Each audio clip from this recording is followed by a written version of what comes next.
كلوي بورجوا أكتر شخصية مظلومة في مسلسل ميراكلس، وللأسف محدش شايف ده في المسلسل. المشكلة إن تصرفاتها في المسلسل مش بتدل على ده خالص، بل على العكس. معظم الناس، إن ما كانش كل الناس، شايفينها أكتر شخصية ظالمة وشريرة في المسلسل. وفي الفيديو ده أنا هثبت لكم إنها فعلا شخصية مظلومة، بل وكمان مش هي أسوأ شخصية في المسلسل. اوكي، بعضكم هيسأل ازاي وصلت الاستنتاج ده اصلا من البداية، والحقيقة حاجات كتير كانت بتيجي وبتظهر بتخليني احس بده، ولكن اتأكدت بمشهد واحد انها فعلا شخصية مظلومة. ولكن مش عايز اسبق الاحداث، خلينا نبدأ بحاجة واضحة جدا من البداية، وهي ان كلوي شخصية مريضة. انا قصدي بجد محدش سلم من كلام كلوي السلبي اللي هدفه الوحيد هو التقليل من اللي حواليها، بس عشان ترضي شعور داخلي بانها احسن منهم. وعشان كده تقريبا كلوي كانت المساعد الرئيسي للتحولات بتاعه هوكموث في اول موسمين، سواء كان باستغلال سلطات ابوها للضغط على الناس او بكلامها وتصرفاتها. وده ادى الى انه مفيش حد بيحب كلوي او حتى مهتم لوجودها، لدرجه انها لما قالت في حلقه من الحلقات انها هتمشي وتسيب باريس للابد، كل اللي في المدرسه فرحوا. لا مش فرحوا، ده احتفلوا بحفله ضخمه. كلهم عملوا كده ما عدا فعليا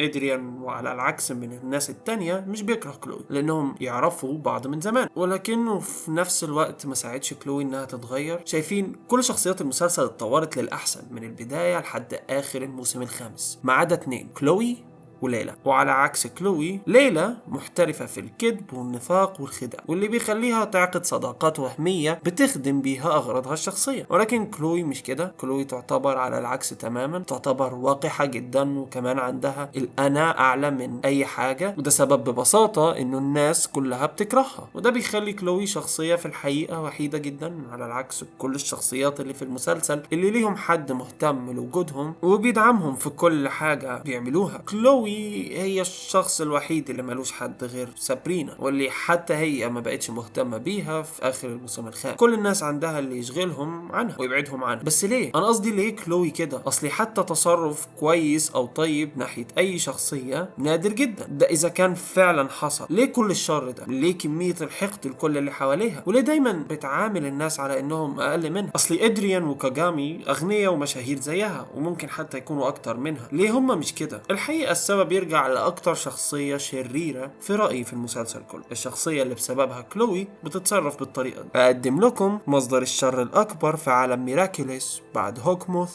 وليلى، أودري AKA أم كلوي. انا عارف انه كلام غريب، بس ادوني ثواني اشرح لكم فيه كل حاجه. اول ظهور لاودري كان غير متوقع، لانه معظمنا ما كانش يعرف حاجه عن امها، ولكن لما ظهرت وضحت كل حاجه بالنسبه لينا. وبتتغير بالحلقه دي قصه كلوي من الشخصيه المدلله اللي بتتنفذ كل طلباتها، اللي بتقلل من كل اللي حواليها، لشخصيه ما تعلمتش المعامله الكويسه والطيبه من الشخص الوحيد اللي المفروض انه كان يقدمها لها. كلوي مريضة وشايفة نفسها فعليا بدون قيمة فعلية. ببساطة كلوي شايفة نفسها صفر، فبتحاول تخلي الناس اللي حواليها يبقوا بالسالب بكلامها وتصرفاتها عشان تحس بقيمة نفسها. وكل ده بسبب أمها شخصية أنانية جدا، مش بتهتم بحد غير نفسها. فعليا حتى بنتها مش مهم، طول الوقت بتعاملها كأنها واحدة من الموظفين اللي عندها، بل كمان حاولت تطردها في الحلقة. وطول الحلقة دي وكلوي عندها هدف واحد، إنها تبهر أمها وإنها تاخد منها كلام كويس أو حتى معاملة كويسة، لكن اللي بتاخده على العكس تماما. وبهنا يبان قد إيه كلوي شخصية فعلا مظلومة، مش بس لأنها مهملة بشكل فعلي من أمها، ولكن لأنها كمان مفيش حد مهتم إنه يساعدها بجد إنها تتغير. شايفين الشخصيات اللي من النوع ده غالبا بتتحط في المسلسل عشان تبين لك إنه في أمل. إذا كنت أنت واحد من الناس دي، في أمل إنك تتغير للأحسن. وأقرب وأقوى مثال على ده هو ساشا من أمفيبي، شخصية متسلطة متحكمة وبتتصرف بشكل عنيف ضد آراء الناس التانية، وبتفرض رأيها على كل الناس اللي حواليها. بتتغير للأحسن وبتبدأ تحترم الناس وآرائهم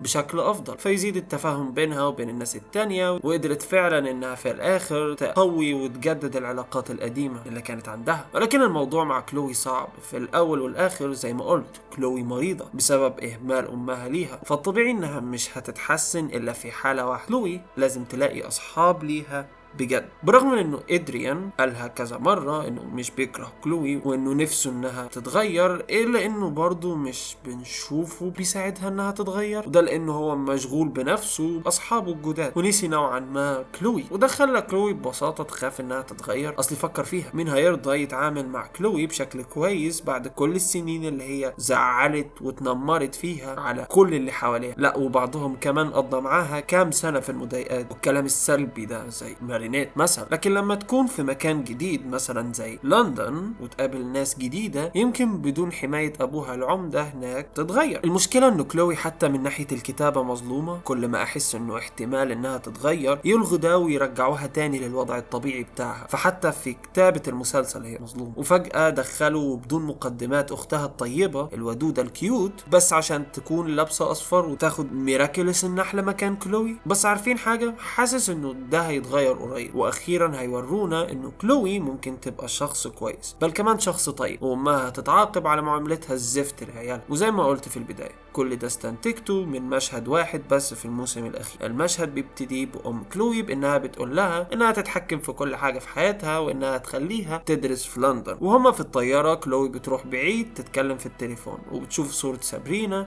واخيرا بعدت عنها. بتسيب الصورة وتروح تتصل بمارينيت عشان تضايقها، ولكن الموضوع بيفشل. كده تكون كلوي لأول مرة فعلا لوحدها من غير ما حد يكون ضعيف شخصية بيمشي وراها 24 ساعة أو حد تضايقه وترفع ضغطه وتغيظه بكلامها. وبعدها ببساطة كلوي بتبكي. ده مش تصرف حد شرير وبيستمتع بأذى الناس، ده تصرف حد خايف الناس تنساه وحاسس انه بلا قيمة. تصرف حد خايف يبقى لوحده. وبهنا يدخل عامل الإصلاح. الشخصية اللي هتغير كلوي للأبد وغالبا هتكون شخصية جديدة عايشة في لندن، وهنشوف التغيير ده في كلوي والصدمة اللي هتخليها تفهم ازاي تتعامل مع الناس وبرضه تتعلم ايه الحاجات اللي هي مهتمة بيها في الحياة. واظن انها هتكتشف انها عايزة تكون ممثلة. مش عارف ليه بس عندي شعور انها نفسها تكون كده. فهي كانت بتمثل انها الدعسوقة، وابوها كان عايز يكون مخرج افلام وكاتب افلام ولكنه مشي في طريق السياسة. هتكون حاجة حلوة لو اكتشفنا ان كلوي مهتمة بالسينما وانها قررت انها تدرسها وتشتغل فيها زي ابوها ما كان عايز يعمل. كل الحاجات دي اتوقع انها تحصل في الفيلم اللي هينزل في الربع الاخير من 2024، Miraculous London at the Edge of Time، واللي بتحصل احداثه بعد احداث نهاية الموسم الخامس في لندن. متأكد ان كلوي في الفيلم ده هتكون شخصية محورية في الفيلم، مش بس من ناحية انها ممكن تكون موجودة هناك وخلاص، او انها ممكن تستخدم ميراكلس جديد او تساعد في هزيمة الشرير اللي موجود هناك، وانما انها هتتغير في الفيلم ده، وانها واخيرا هتفهم قيمة نفسها وهتفهم لأول مرة هدفها في الحياة. تحاول انها تشتغل ناحية تحقيق الهدف ده، وان امها وتصرفاتها تصرفات غلط، وانها مش لازم تقلد امها عشان امها تحبها، لان مش المفروض تعمل ده اصلا. كلوي هتتغير في الفيلم اللي جاي، وعلى اخره هنشوف حقيقة